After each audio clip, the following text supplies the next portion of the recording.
The Dead Sea is the lowest exposed point on Earth. Its surface sits more than 400 meters below sea level, in a rift valley between Israel, Jordan, and the occupied West Bank. For thousands of years, it has been one of the most recognizable bodies of water on the planet, famous for salt concentrations so extreme that nothing can live in it, and bathers float without effort. It is disappearing. Before we dive in, this channel explores the hidden worlds buried beneath the surface. Hit that subscribe button. Let's get into it. In the last 50 years, the Dead Sea has lost more than a third of its surface area. Its water level has dropped over 30 meters. The shoreline is retreating at a rate of roughly 1 meter per year. Beaches that drew tourists from around the world in the 1980s are now stranded hundreds of meters from the water's edge. Resort infrastructure built along the shore, including piers, parking lots, lifeguard stations, and barbecue areas, has been abandoned as the waterline pulled away, and the ground beneath it began to collapse. What is emerging from below is something nobody planned for. The Dead Sea sits in what geologists call a pull-apart basin, a depression created by the lateral movement of tectonic plates along the Dead Sea Transform Fault. The basin has been collecting water and sediment for millions of years. The lake itself in its current form is the remnant of a series of larger ancient lakes that filled the Rift Valley during wetter periods of the Earth's climate history. The deepest of these predecessors, Lake Lisan, existed during the last ice age and was more than twice the size of the Dead Sea today. At its maximum extent, roughly 26,000 years ago, Lake Lisan stretched over 200 kilometers through the Jordan Rift Valley, connecting the Sea of Galilee to what is now the Arava Desert south of the Dead Sea. Its surface stood nearly 200 meters higher than the Dead Sea does today. When the Ice Age ended and the climate warmed, Lake Lisan began to evaporate. Over thousands of years, it shrank and concentrated, leaving behind a thick sequence of sediment layers, fine white marls, gypsum bands, and crystallized salt that now form the geological foundation of the Dead Sea Basin. These layers are a climate archive. Each band records a season of evaporation or a period of rainfall. Some layers contain pollen that tells scientists what was growing in the valley 10,000 years ago. Others contain the chemical signatures of volcanic eruptions on the other side of the world. The sediment record beneath the Dead Sea is one of the longest continuous climate archives in the Middle East, and much of it has never been studied because it has been sealed beneath the water. As the climate warmed and dried, the lake shrank further. What remained was a body of water with no outlet. The Jordan River feeds it from the north, but the water has nowhere to go except into the air. Evaporation, driven by the extreme desert heat and low humidity of the Rift Valley, has always been the Dead Sea's primary mechanism of water loss. For millennia, the inflow from the Jordan River roughly balanced the evaporation, and the lake remained stable. That balance was broken in the 20th century. Beginning in the 1960s, Israel, Jordan, and Syria began diverting massive quantities of water from the Jordan River and its tributaries for agriculture, drinking water, and industrial use. Israel's national water carrier, completed in 1964, redirected water from the Sea of Galilee to irrigate farms across the country. Jordan built its own canal system along the Yarmouk River. Syria dammed upstream tributaries. By some estimates, the Jordan River now delivers less than 10% of its historical flow to the Dead Sea. At the same time, the Dead Sea Works and Arab Potash Company, industrial operations on the Israeli and Jordanian sides respectively, began pumping massive volumes of Dead Sea water into evaporation ponds to extract potash, magnesium, and bromine. The southern basin of the Dead Sea, which was once a shallow extension of the lake, has been entirely converted into a grid of industrial evaporation pools. It no longer exists as a natural body of water. The combination of upstream diversion and industrial extraction has drained the Dead Sea faster than natural evaporation ever could. The result is a body of water in free fall, losing volume every year with no mechanism to recover it. And as the water drops, the land around it is collapsing. The Dead Sea's shoreline sits on a thick layer of underground salt deposits, laid down over thousands of years as the saline water saturated the surrounding soil. As the lake recedes, fresh groundwater from nearby aquifers flows into the vacated space and dissolves these salt deposits from below. Without the structural support of the salt, the ground above gives way. The result is sinkholes, thousands of them. They appear without warning. One moment the ground is solid. The next, it opens. The collapse can be gradual, a slow settling that cracks pavement and tilts lampposts over the course of weeks. Or it can be instantaneous, the earth giving way in a single event, dropping everything on the surface into a pit that can be 10 meters deep or more. There is no reliable way to predict where the next one will form.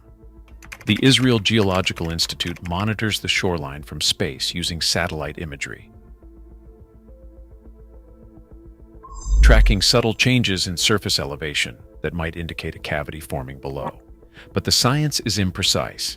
The sinkholes do not announce themselves.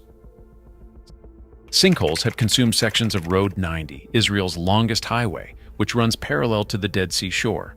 In one section, the asphalt simply dropped into the earth, leaving a gap in the road as though a piece had been cut out with a knife. Date palm farms that once lined the shoreline have been abandoned because the ground beneath the groves is too unstable for workers to enter safely. The trees still stand in some places, their roots dangling over the edges of newly opened pits. At the Ein Gedi Resort, once the flagship tourist destination on the Israeli shore, the destruction is complete. A sinkhole opened in the parking lot, then another in the access road, then the beach itself began to fracture. The resort was closed, then abandoned. Today, the site is a ghost landscape of rusted beach chairs, collapsed fences, overturned lampposts, and crumbling concrete walkways, all surrounded by craters that continue to grow and merge. A barbecue set still sits on the shoreline. The beach umbrellas are still there, corroded and bent. The sea is now 3 kilometers away. A 2017 study counted over 5,500 sinkholes along the shoreline. The number has increased every year since. From above, the Dead Sea's perimeter now resembles the surface of another planet, a pockmarked moonscape of white salt crust, deep circular pits, and exposed geological layers that have not seen daylight in millennia. And this is where the story shifts from environmental catastrophe to something older and stranger. As the shoreline recedes and the ground cracks open, it is exposing material that has been sealed beneath the surface of the Dead Sea region for thousands of years. Salt formations of extraordinary complexity are emerging from the retreating waterline, crystalline towers and ridges that formed underwater and have never been exposed to the atmosphere. Freshwater springs, previously submerged beneath the salt lake, are now surfacing in the newly exposed terrain, filling some of the sinkholes with warm, mineral-rich pools where microbial life is being found in conditions that were previously considered sterile.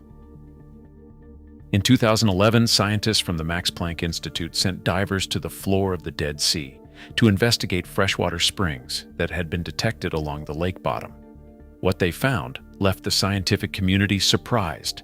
The springs were surrounded by biofilms, thin layers of microbial life clinging to the rocks around the freshwater outlets. Life in a body of water defined by its lifelessness. The organisms were surviving in narrow zones where fresh and salt water mixed at specific concentrations, microhabitats that had been sealed beneath the Dead Sea's surface for an unknown period of time. But it is the archaeological dimension that gives this landscape its deepest resonance. The Dead Sea region is one of the most archaeologically dense corridors on Earth. The dry air, the extreme salinity, and the sealed cave environments have preserved materials here that would have decomposed anywhere else. Leather, papyrus, wood, textiles, organic residues. The Rift Valley is a natural preservation chamber, and it has been collecting human traces for at least 10,000 years. The most famous of those traces are the Dead Sea Scrolls. In 1947, a Bedouin shepherd named Mohammed Ed-Dib was searching for a lost goat in the cliffs above the northwestern shore when he threw a stone into a cave opening and heard something shatter. He climbed in and found tall ceramic jars, some still sealed, containing leather scrolls wrapped in linen cloth. He had no idea what they were. He brought them to a cobbler and antiquities dealer in Bethlehem, who sold some to a scholar at Hebrew University and others to the Syrian Orthodox Archbishop of Jerusalem. It took 2 years before the scholarly world fully understood what had been found. The scrolls dated from the 3rd century before the Common Era to the 1st century of the Common Era. They included copies of nearly every book of the Hebrew Bible, some of them 1,000 years older than any previously known manuscript. They included sectarian writings, hymns, legal codes, and apocalyptic texts produced by a Jewish community that lived at the nearby settlement of Qumran. They included a copper scroll that appeared to list the locations of hidden treasures across the Judean desert, a document that has never been fully decoded. Between 1947 and 1956, in a frantic race between Bedouin treasure hunters and professional archaeologists, 11 caves were found containing scroll material. Roughly 900 manuscripts and over 15,000 fragments were recovered. The discovery reshaped the understanding of how the Bible was written, copied, and transmitted. It revealed a Jewish community living in deliberate isolation on the edge of the Dead Sea, preparing for an apocalyptic war between the forces of light and the forces of darkness, a group so convinced of the coming end that they hid their entire library in the cliffs before the Roman army arrived in 68 of the Common Era. The Romans destroyed Qumran. The scrolls stayed in the caves. For 1,900 years, no one touched them. In 2017, archaeologists announced the discovery of a 12th cave. It had been looted decades earlier, probably in the 1950s, but still contained broken storage jars, a blank parchment, and fragments that confirmed scrolls had once been there. Researchers involved in the excavation stated that the caves of Qumran had been surveyed in the 1950s, but never properly excavated. The original teams entered, grabbed what they could find, and left. No fine sifting of materials, no systematic dig. The possibility that additional caves exist, still sealed, still containing manuscripts, has not been ruled out. The Dead Sea region also holds the ruins of Masada, the clifftop fortress built by Herod the Great and later occupied by Jewish rebels during the First Jewish Revolt against Rome. In 73 of the Common Era, after a prolonged siege, the Roman 10th Legion built a massive earthen ramp up the western face of the cliff and breached the walls. According to the ancient historian Josephus, the 960 defenders chose mass suicide rather than capture. The fortress, with its palaces, bathhouses, storerooms, and synagogue, was preserved by the dry desert air and remained largely intact for nearly 2,000 years. It was excavated in the 1960s and is now a UNESCO World Heritage Site. It holds the ancient settlement of Ein Gedi, a lush, freshwater oasis fed by springs flowing from the Judean hills, mentioned in the Song of Solomon and in the story of David hiding from King Saul. Ein Gedi was a prosperous agricultural community for centuries, producing balsam perfume that was traded across the ancient world. Today, the oasis still flows, but the landscape around it has been transformed. The resort built at its base is destroyed. The fields are abandoned. The Dead Sea, which once lapped at the edge of the settlement, is now kilometers away. The oasis sits surrounded by a cratered wasteland of sinkholes, a green dot in a landscape of white salt and collapsed earth. As the Dead Sea drops, the geological and hydrological systems that have kept this region stable for millennia are shifting. The aquifers are moving, the salt layers are dissolving, the ground is opening. Material that has been buried or submerged since before the Roman Empire is being brought to the surface by a process that nobody can stop and nobody fully controls. The Dead Sea has dropped 30 meters. it will continue to drop. The Jordan River is not coming back to its historical flow. The industrial extraction is not going to stop. The evaporation is not going to slow. Every projection published in the last decade shows the same trajectory: continued shrinkage, continued subsidence, continued exposure of what was once sealed beneath the waterline.